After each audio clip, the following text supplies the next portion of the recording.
Hyvää päivää, minä olen Otto ja tänään jatkamme rikostutkinnan luentoa. Tämä on osa 8, joka sisältää rikostutkinnan päätelmiä ja virallisten tahojen tilastoja.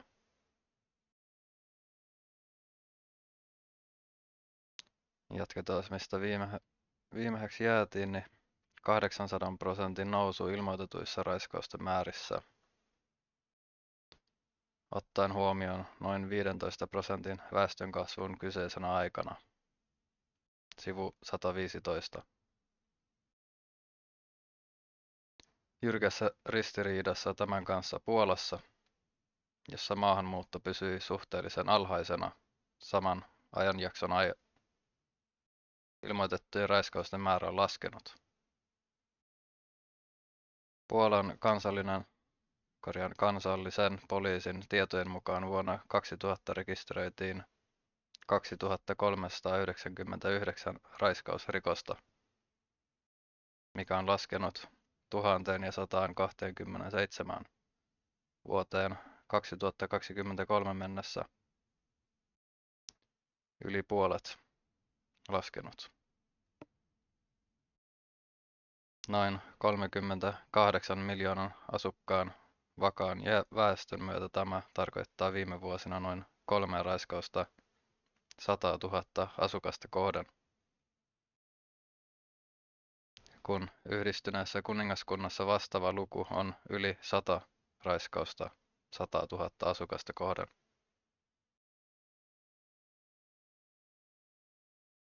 Nämä virallisista lähteistä johdetut vertailevat mallit korostavat kahden maan välisiä eroja.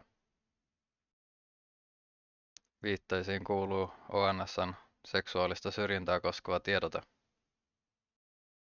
Rikosten osalta Englannissa ja Walesissa maaliskuussa 2025 päättyneeltä vuodelta sisäministeriön poliisin historiallisen rikostaulukoiden mukaan ja Eurostatin poliisin tallentamien rikostietojen rinnalla Statistan kautta kootut Puolan kansalliset tilastot vuosiväliltä 2000 ja 2023 asukasta kohden laskelmat korostavat entisestään erojen laajuutta, kun otetaan huomioon suhteelliset väestökoot. Nämä luvut osoittavat, että raiskausjengit ovat erityinen etninen ja uskonnollinen ilmiö, jossa muslimit, erityisesti pakistanilaiset muslimit, ovat merkittävästi yliedustettuina. Sivu 116. Islamin vaikutus. Muslimien kohtelu ei-muslimeille maailmanlaajuisesti. Britannia ei ole ainutlaatuinen tapaus. Tällaista tapahtuu missä tahansa, missä joko otetaan myönteisesti vastaan massamaahanmuuttoa muslimimaista tai missä on pitkään asunut muslimiväestö. Seksuaalista väkivaltaa kohdistuu johdonmukaisesti muihin kuin muslimeihin, vähemmistöihin, ympäristöissä, joissa muslimit muodostavat enemmistön. Kuten olemme todenneet, myös sikh- ja hindutaustaiset tytöt ovat joutuneet muslimijengien kohteeksi kaikkialla Britanniassa. Toisin kuin valkoista brittiläistä enemmistöä, näitä ei-muslimeja maahanmuuttajaväestöjä ei koskaan estetty järjestäytymästä kollektiiviksi omiensa suojelmiseksi. Näin tehdessään, kuten jatketaan, velvollisuutensa oli sikh-järjestöjen verkosto kiinnitti huomiota ei-muslimien kauhistuttavaan kohteluun Pakistanissa. Meidän tarvitsee vain tarkastella vähemmistöuskontoihin kuuluvien tyttöjen järkyttävää kohtelua Pakistanissa, jossa kristittyjä, hindulaisia ja sikhiläisiä tyttöjä siepataan, pakotetaan kääntymään islamiin ja menemään naimisiin. Ymmärtääksemme taustalla olevia motiiveja. Vuonna 2018 pelkästään Pakistanin Sindhin maakunnassa noin 1000 tyttöä koki tämän kohtalon. Monissa tapauksissa tekijät jäävät rankaisematta korruption ja paikallisten viranomaisten toimien perusteella todennäköisesti. Huhtikuussa 2024 YK:n ihmisoikeusasiantuntijat ilmaisivat vakavan hälytyksen Pakistanin vähemmistötyttöjen alttiudesta pakkokäännytyksille ja pakkoavioliitoille. Heidän lehdistötiedotteessaan korostettiin, että erityisesti kristityt ja hindutytöt kohtaavat lisääntynyttä riskiä joutua sieppauksen, ihmiskaupan, lasten pakkoavioliittojen, kotijuuriuden ja seksuaalisen väkivallan kohteeksi. Ihmisoikeusjärjestöt ja mediaraportit, mukaan lukien BBC:n vuonna 2021 tekemä tutkimus, ovat arvioineet, että tuhannet ei-muslimitytöt, pääasiassa kristityt, sivu 117, hinduja ja sikhejä siepataan vuosittain Pakistanissa, pakotetaan kääntymään islamiin ja pakotetaan avioliittoon sieppaajansa kanssa. Yksi dokumentoitu tapaus koski Farahia, 12-vuotiaasta kristittyä tyttöä, jonka 3 muslimimiestä sieppasi kotoaan kesäkuussa 2020, raiskasi ja pakotti tekemään kotitöitä orjana. Näissä tapauksissa on yleinen tilanne, jossa tyttö siepataan, pakotetaan allekirjoittamaan käännytystodistus ja näytetään nopeasti muslimimiehen kanssa. Pakistanin poliisi on usein sieppaajien puolella tytön perheen suhteen. Kun vanhemmat nostavat kanteen, tuomioistuimet yleensä pitävät käännyttämisen laillisena. Syntymätodistuksia voidaan väärentää osoittamaan, että tyttö ei ole alaikäinen. Yhteydenpito perheeseen on tyypillisesti estetty. Islamiin kääntymisen jälkeen ei-muslimivanhemmat menettävät kaiken vallan lapsensa, koska islamilainen laki kieltää ei-muslimeja toimimasta muslimien, mukaan lukien omien jälkeläistensä, huoltajina. Britanniassa annettuja seksuaalirikosjengien tuomioiden perusteella monilla tekijöillä on toistuvasti muslimitausta. Kun tätä verrataan samankaltaisiin seksuaalirikosten malleihin, joita on havaittu sekä maahanmuuttajien lähtömaissa että muslimienemmistöisissä yhteiskunnissa, se tarjoaa vakuuttavia perusteita olettaa, että islamilaiset elementit osaltaan vaikuttavat seksuaalirikosjengien vitsaukseen maassamme. Vaikka ei ole yllättävää, että uskonto voi muokata ja säännellä seksuaalikäyttäytymistä, ajatus islamin mahdollisesta roolista seksuaalirikosten edistämisessä on edelleen erittäin epämukava joillekin liberaalissa länsimaisessa. Silti islamin vaikutus näihin rikoksiin ei voida sulkea pois. Saatavilla olevat tiedot viittaavat vahvasti tähän hypoteesiin, jota on syytä tarkastella vakavasti. Minkään uskonnon vaikutus yksilön käyttäytymiseen on harvoin suora ja välitön. Se suodattuu voimakkaasti kulttuurin kautta, jota uskonto voi vähitellen muokata sukupolvien aikana. Kaikkiin muslimiyhteisöihin tai yhteiskuntiin islam ei vaikuta samassa määrin tai samalla tavalla. Vähemmistömuslimit saattavat käyttäytyä eri tavalla kuin enemmistöryhmät. Esimerkiksi intialaista alkuperää olevien muslimien miesten tuomiot jengitapauksissa eri puolilla Britanniaa ovat huomattavan harvinaisia verrattuna pakistanilaistaustaisiin. Sivu 118. Tämä ero voi liittyä väestörakenteeseen.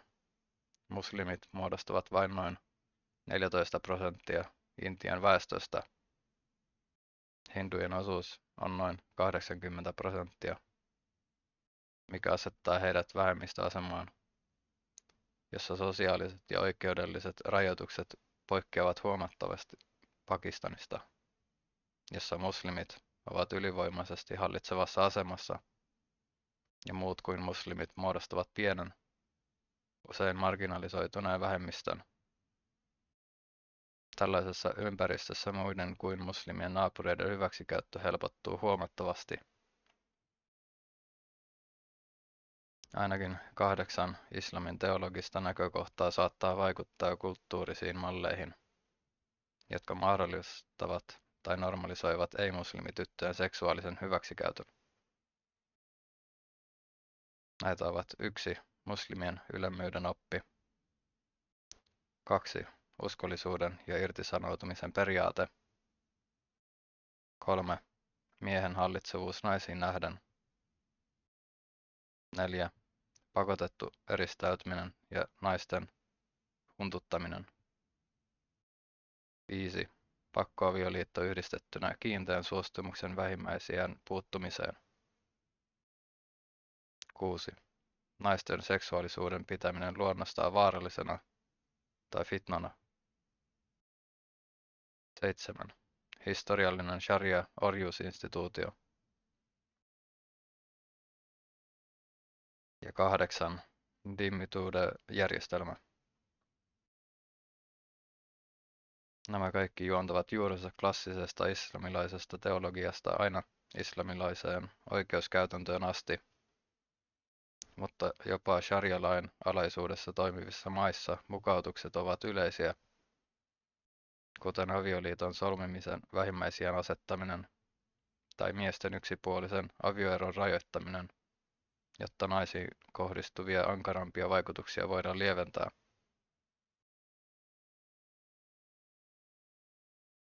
Muslimien ylivalta.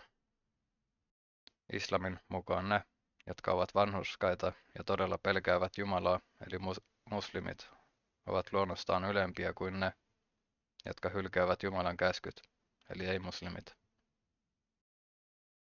Tämä ajatus on tallennettu Koranin jakeeseen 310.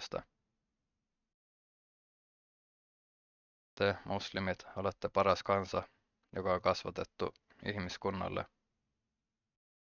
Te käskette hyvää ja kiellätte pahaa, ja uskotte Allahiin.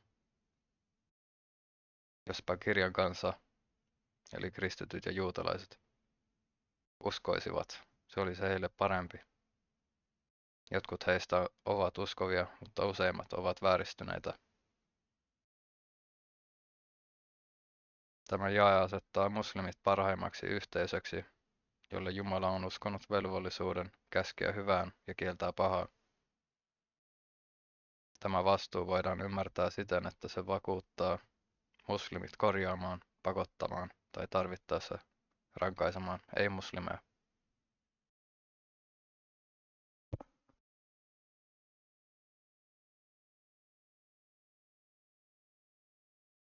Sivu 119.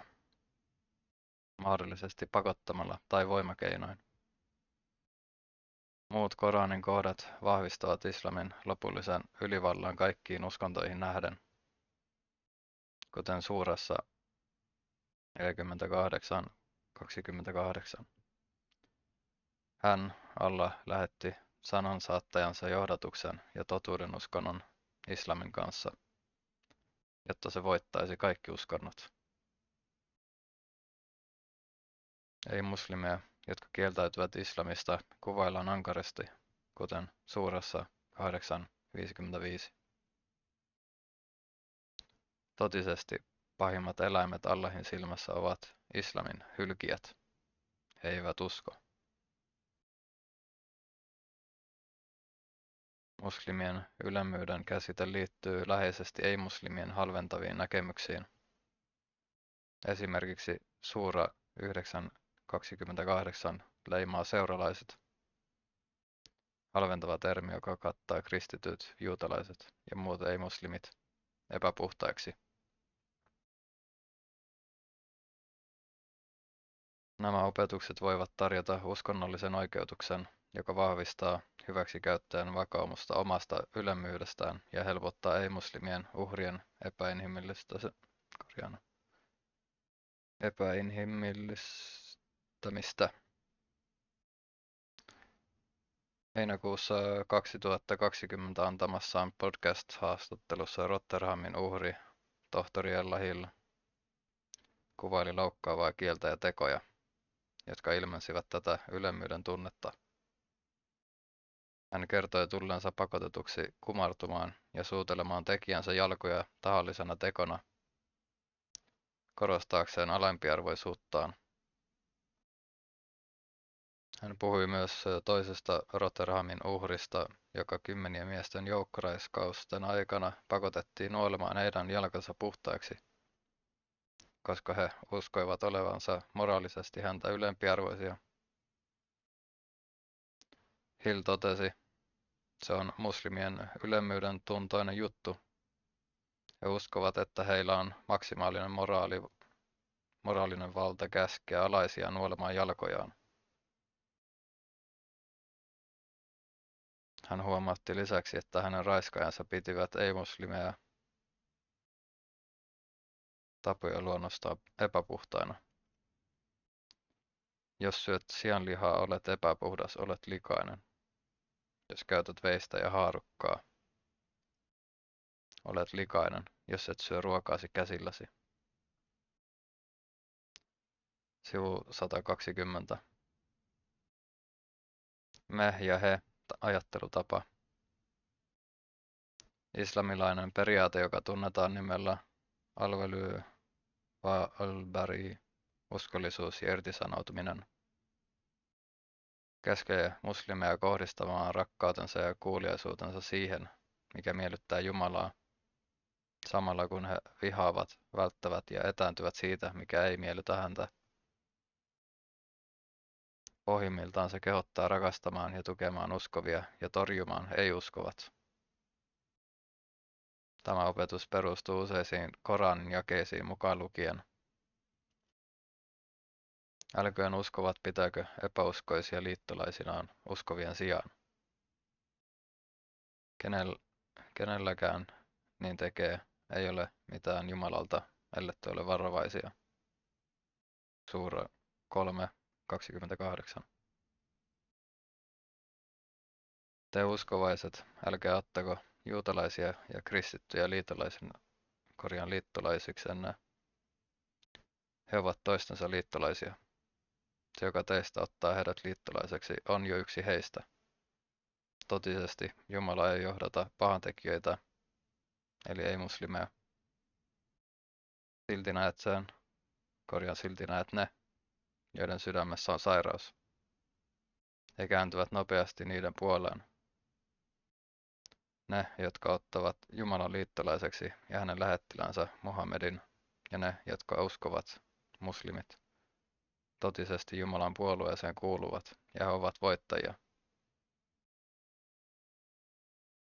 Suura välillä 5:51 ja 5:2 ja 56. Abraham ja hänen seuralaisensa antoivat teille hyvän esimerkin, kun he sanoivat kansalleen. Totisesti me olemme luopuneet teistä ja siitä, mitä te palvelette Jumalan sijasta.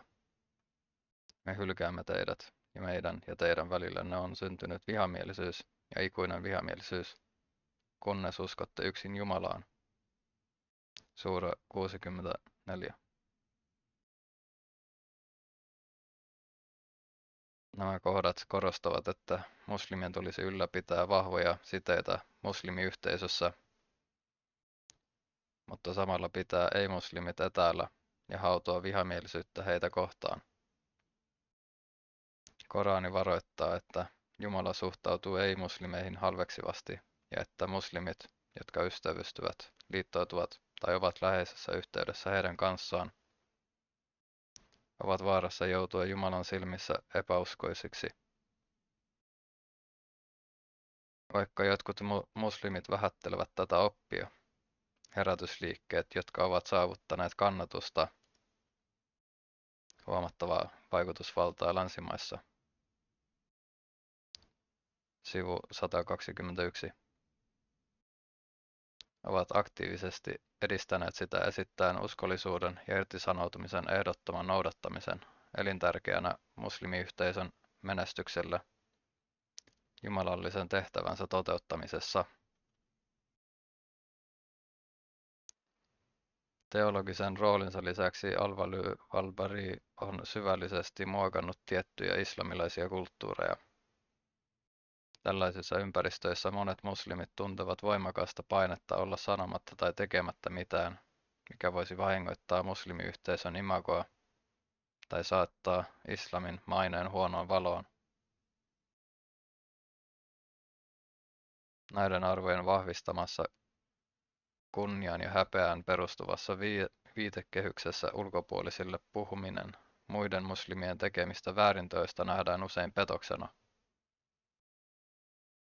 Tällä dynamiikalla voi olla vakavia tosielämän seurauksia. Esimerkiksi kirjassaan The Imam's Daughter vuodelta 2009 Hannan, myöhemmin tunnettu nimellä Hanna, kuvaili kokemustaan 14- tai 15-vuotiaana pakistanilaisena teini-ikäisenä Britanniassa.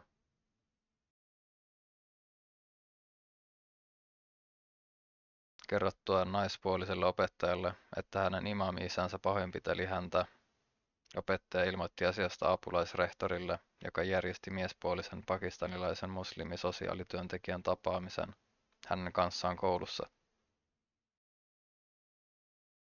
Aluksi taustansa vuoksi kauhistunut Hanna lopulta avautui tälle, kuinka häntä kohdeltiin kotiapulaisena, kuinka hän pelkäsi pakkoavioliittoa ja kuinka hän koki fyysistä väkivaltaa. Samana iltapäivänä hän palasi kotiin ja huomasi sosiaalityöntekijän puhuvan hänen isänsä kanssa ja kertovan kaiken, mitä hän oli sanonut. Sosiaalityöntekijän läsnä ollessa hänen isänsä toimi ystävällisesti, mutta lähdettyään isä pahoinpiteli ja raiskasi hänet ankarasti. Uhkasi tappaa hänet, jos hän koskaan enää puhuisi, ja vangitsi hänet kellariin päiviksi. Kun Hanna myöhemmin tapasi sosiaalityöntekijän koulussa ja kieltäytyi jatkossa yhteydenpidosta, tämä kertoi hänelle: "Hei, tein vain sitä, minkä ajattelin olevan oikein. Tiedäthän sen, ei ole oikein pettää yhteisöään." Samankaltaisia kaavoja on havaittu seksijengien uhrien kertomuksissa. Jotkut ovat kuvailleet lähestyneensä poliisia, mutta muslimipoliisit kuulustelivat heitä, sammuttivat tallennuslaitteen ja kehottivat häntä hylkäämään valituksensa väitetyn todisteiden puutteen vuoksi.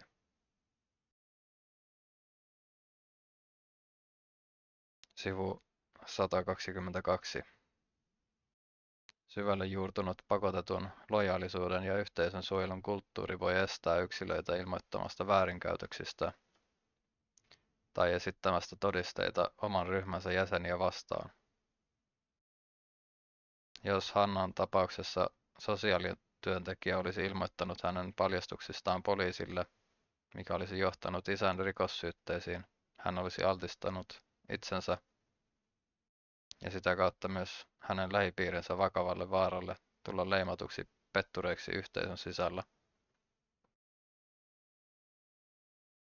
Tunnettu intialais-pakistanilainen muslimiajattelija ja herätysliikkeen kannattaja Abdul Ala Maududi väitti vaikutusvaltaisessa teoksessaan Let Us Be Muslims 2016 vuodelta, että muslimit eivät voi saavuttaa todellista menestystä ennen kuin he ovat antaneet korkeimman uskollisuutensa Jumalalle ja muslimien ummalle eli yhteisölle.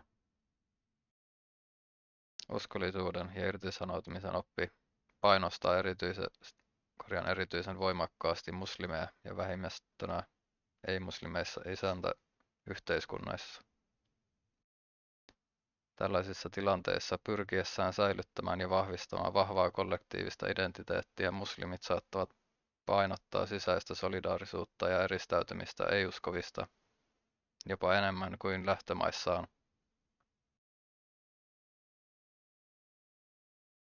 Miesten ylemmyys ja hallitsevuus naisiin nähden.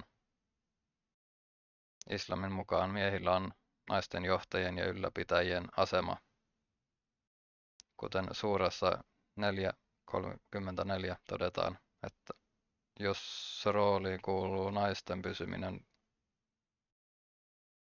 varmistaminen oikeassa asemassa. Islamilaisen lain mukaan jokainen nainen pysyy miespuolisen sukulaisensa holhouksessa. Normaalisti tämä on hänen isänsä, jos isä ei kykene palvelemaan kuoleman henkisen kapasiteetin menetyksen tai islamista luopumisen vuoksi. Tietty järjestys miespuolisia sukulaisia isänpuoleiselta suvusta astuu esiin, alkaen isäpuoleisesta isoisästä, sitten pojista, veljistä, veljenpojista ja sedistä. Suura 4.34 valtuuttaa miehet edelleen kurittamaan vaimojaan, myös fyysisellä väkivallalla. Lukuisat arvovaltaiset lähteet ja sharia-säännökset vahvistavat käsitystä naisten alempiarvoisuudesta miehiin nähden. Suura 2.228 julistaa, että miehillä on naisten yläpuolella oleva asema. Profeetta Muhammed totesi, että naisilla on sekä uskonnollisia että älykkäitä puutteita miehiin verrattuna. Ja samassa hadithissa hän totesi, että naiset muodostavat enemmistön helvettiin joutuneista. Hän opetti myös, että jos nainen tai koira kulkee rukoilevan miehen edestä, rukous mitätöidään.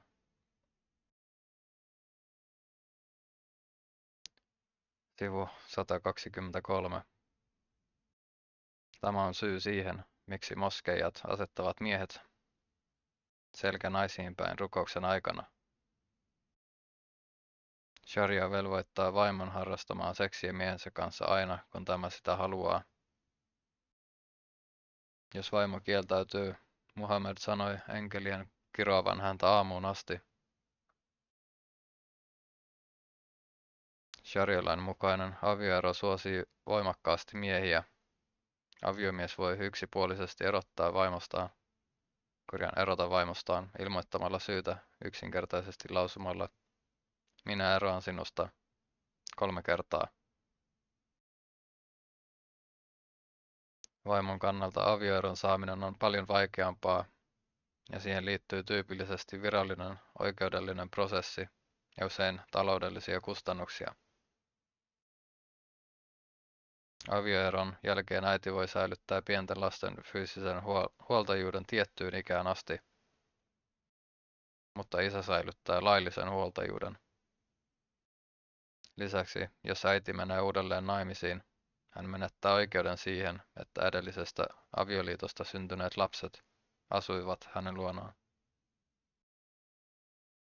Sharia-lain mukaan todisteet heikentävät naisten asemaa entisestään ja naisen todistus on arvoltaan puolet miehen todistuksesta. Sharia-lain mukaan perintölait yleensä jakavat naisille puolet miesten osuudesta. Esimerkiksi poika saa kaksinkertaisen osan tyttären osuudesta. Vaimo tai vaimot perivät yhdessä 1/4 miehen omaisuudesta, jos miehellä ei ole lapsia, tai 8/8, jos miehellä on lapsia. Sitä vastoin aviomies perii puolet vaimonsa omaisuudesta, jos tällä ei ole lapsia, tai 1/4, jos hänellä on. Sharian lähestymistapa raiskaukseen asettaa myös naiset epäedulliseen asemaan. Raiskaus luokitellaan luvattoman sukupuoliyhteyden muodoksi. samaan rikokseen kuin aviorikos ja haureus. Tämä määritellään miehen ja naisen väliseksi sukupuoliyhteydeksi, joka ei ole hänen vaimonsa eikä orjansa.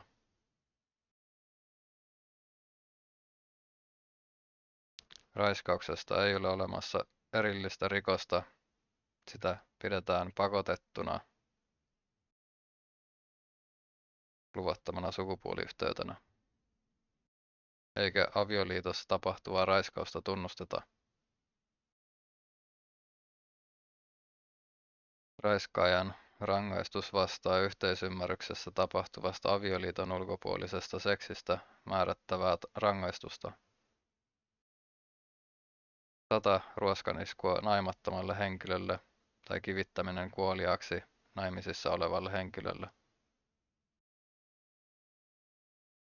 Kun nainen syyttää miestä raiskauksesta, hänen suostumuksensa oletetaan olevan, ellei sekä peniksen läpäisyä että suostumuksen puutetta ole todistettu, 4 miespuolisen silminnäkijän toimesta, jotka kukin näkivät suoraan miehen peniksen menevän naisen emättimeen. Luonnollisesti 4 miehen läsnäolo todistamassa raiskausta puuttumatta asiaan tekee erittäin epätodennäköiseksi, että he todistaisivat uhrin puolesta.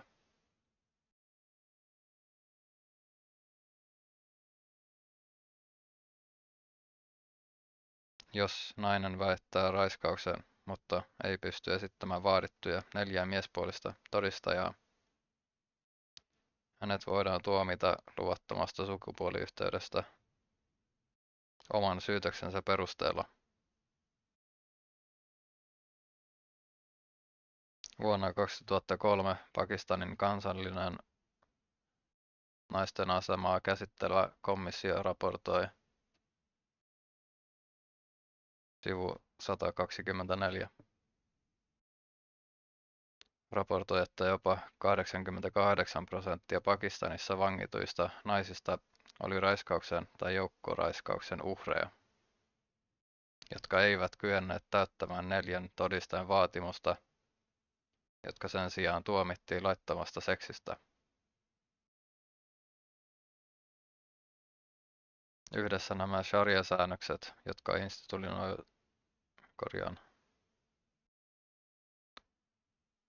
institutionalisoivat miesten hallitsevan aseman naisiin nähden, vaikuttavat syvästi islamin muokkaamissa kulttuureissa.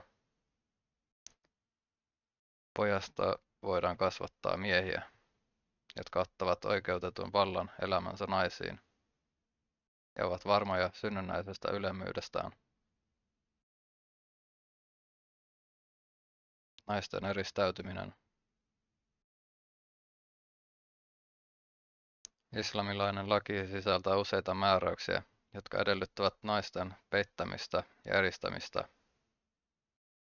On laajalti tunnustettu, että musliminaisen on peitettävä suurin osa kehostaan julkisesti esiintyessään. Lisäksi sharia antaa miespuoliselle holhoijalle oikeuden rajoittaa tytön tai naisen liikkumista, jolloin hän voi pitää vaimoa tai tytärtä kotona ja sallia hänen poistua vain miespuolisen sukulaisen seurassa ja pätevästä syystä. Tämä heijastuu suurassa 33:33, jossa naisia ohjeistetaan: pysykää kodeissanne, älkääkä rehentelkö. Yksi shariasta johdetun peittäytymisen ja eristäytymisen kulttuurin seuraus on, että nainen, joka esiintyy julkisesti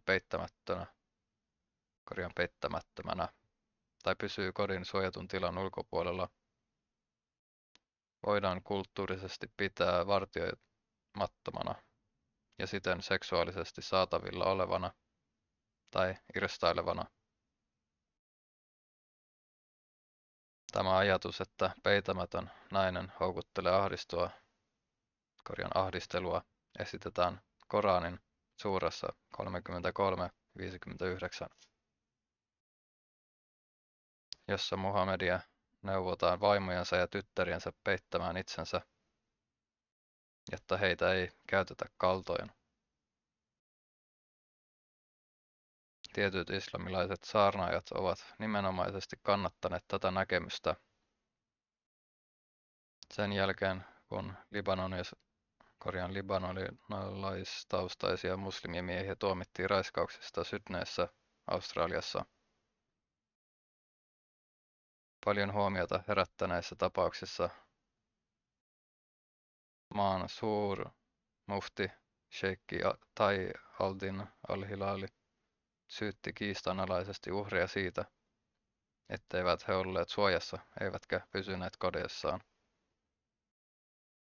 Hän totesi, että jos otat paljon lihan ulos ilman suojaa ja kissat tulevat syömään sitä, kenen vika se on, kissojen vai paljon lihan?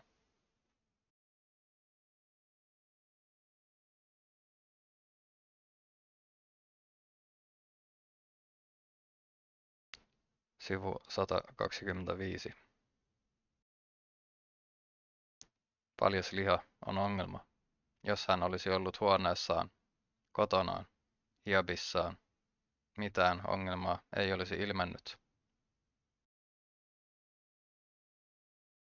Näillä huomautuksilla sheikki al-Hilali esitti islamilaisia normeja ratkaisuna raiskausjengien tekemiin rikoksiin.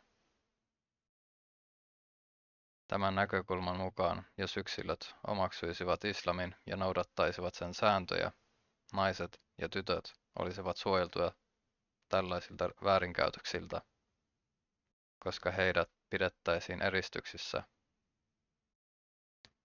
sijoitettaisiin pysyvään miehenvalvontaan ja heidät tehtäisiin näkymättömiksi ulkopuolisille.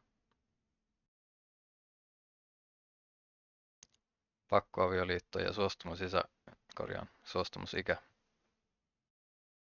Kirjan mukaan avioliitto on kahden miehen, sulhasen ja morsiamen miespuolisen huoltajan välinen sopimus.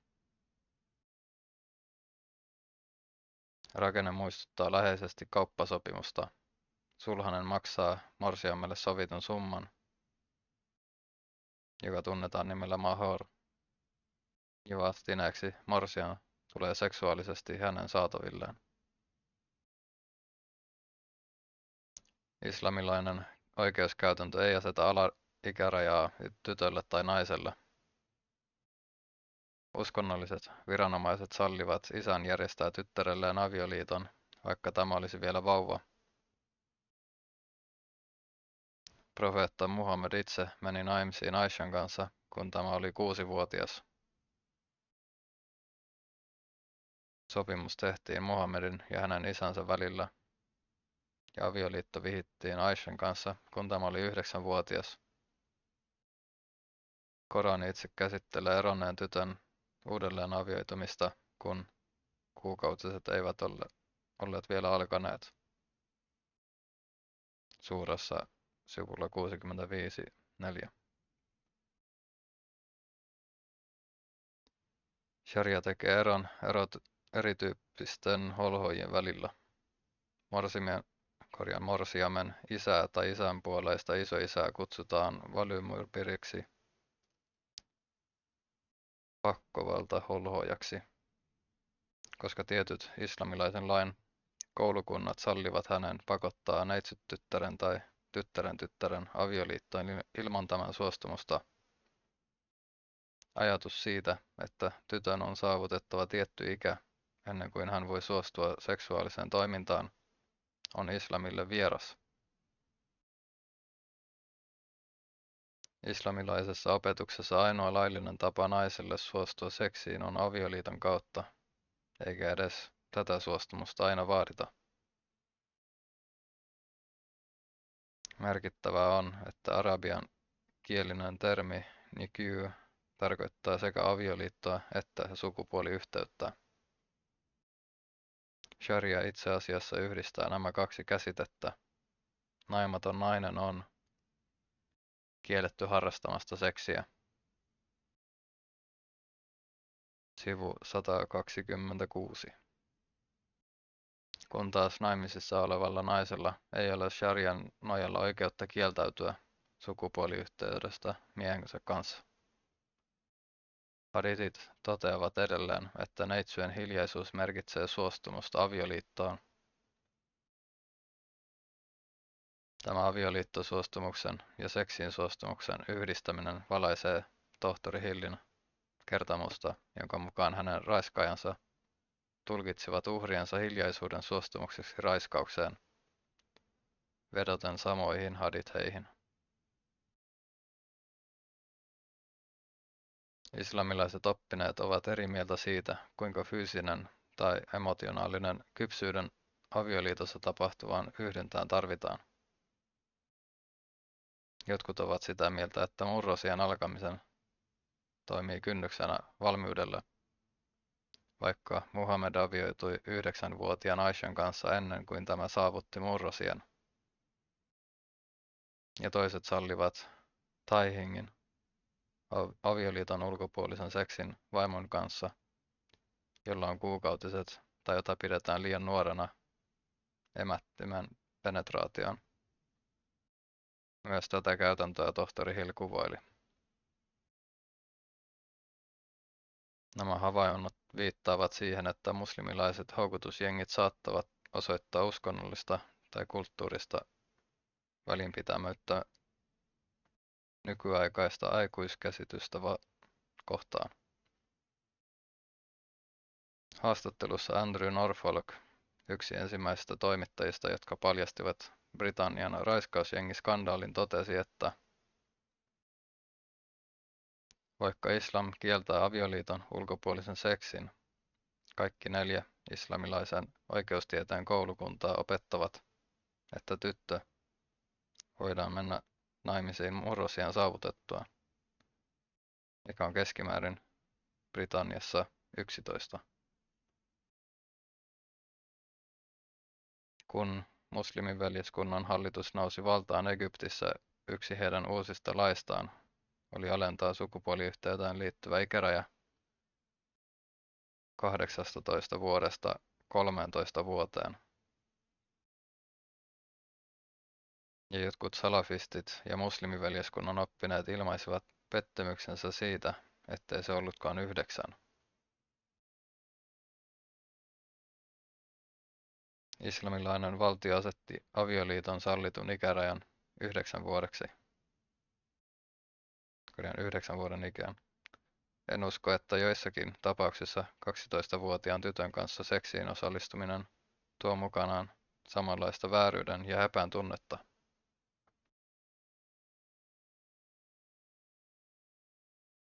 Sivu 127. Nainen seksuaalisuus.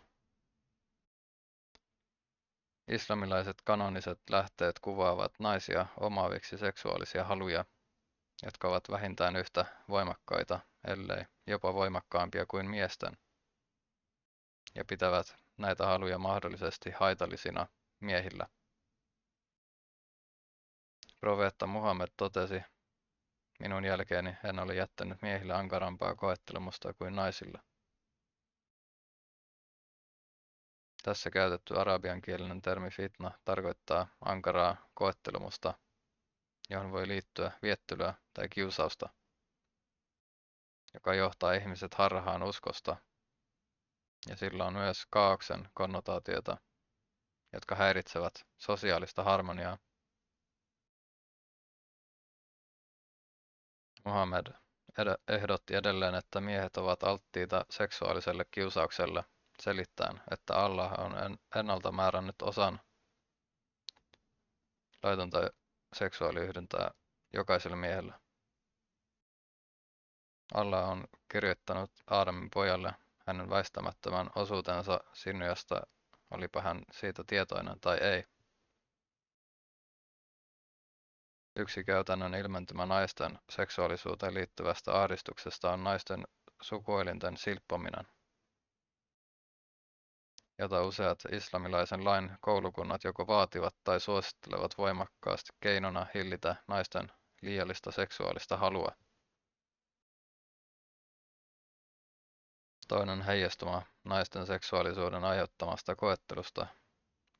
koetusta vaarasta on sukupuolten tiukka erottelu, jota valvotaan esimerkiksi naisten vartaloiden peittämisellä, heidän rajoittamisellaan kotiin ja Koranin määräyksellä miesten ja naisten toisiaan katselematta.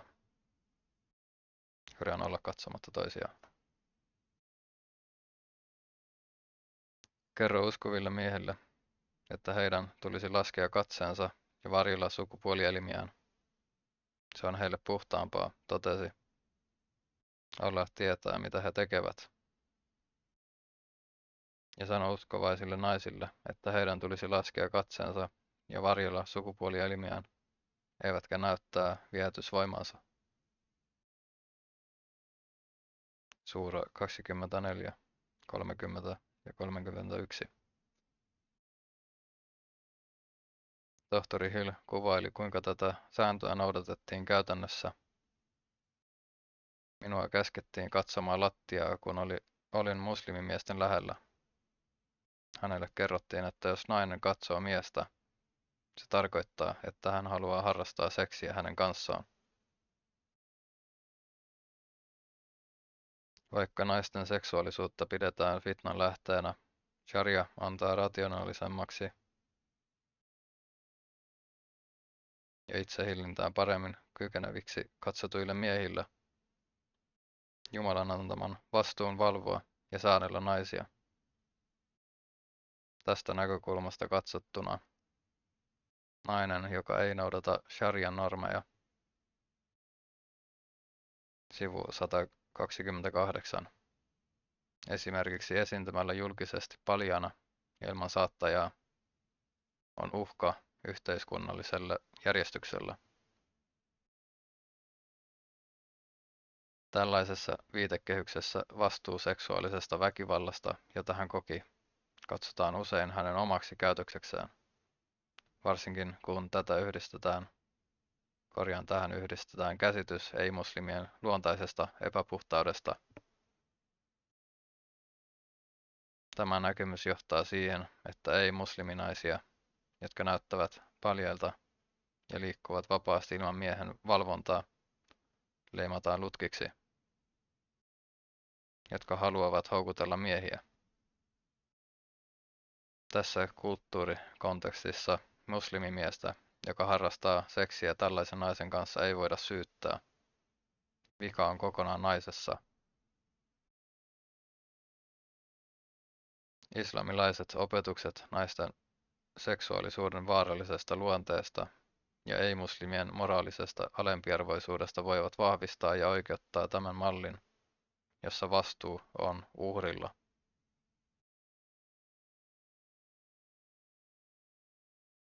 Kiitos kun kuuntelit ja luenta jatkuu seuraavassa jaksossa.